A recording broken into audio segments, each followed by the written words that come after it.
Dedicated bed সংখ্যা 1000, কিন্তু আমাকে হাসপাতালের সম্মানিত পরিচালক তিনি অবহিত করলেন যে আজকেও এখানে 3700 রোগী ভর্তি অবস্থায় সেবা নিচ্ছে। এবং আই ডু বিলিভ, বিকজ আমি যখন ইমার্জেন্সি দিয়ে ঢুকবো পাশেই দেখলাম যে মাটিতে শুয়ে আছে অনেকেই।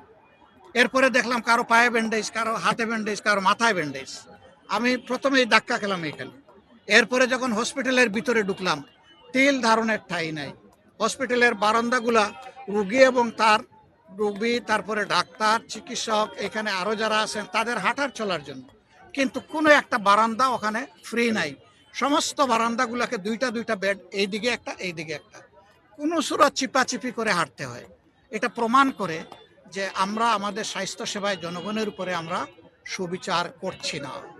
অথচ একটা সুস্থ সবল জাতি গঠনের জন্য জনস্বাস্থ্যর সুস্থতার কোনো বিকল্প নেই। আর এটা কোনো সরকারের দয়ার দান নয়, এটা নাগরিকদের প্রতি সরকারের কর্তব্য আর নাগরিকদের অধিকার এটা পাওয়া। তো আমরা সংসদে কথা বলবো, স্বচক্ষে দেখে গেলাম। পার্টিকুলারলি আমি ময়মনসিংহ মেডিকেল কলেজ হসপিটালের জন্য কথা বলবো।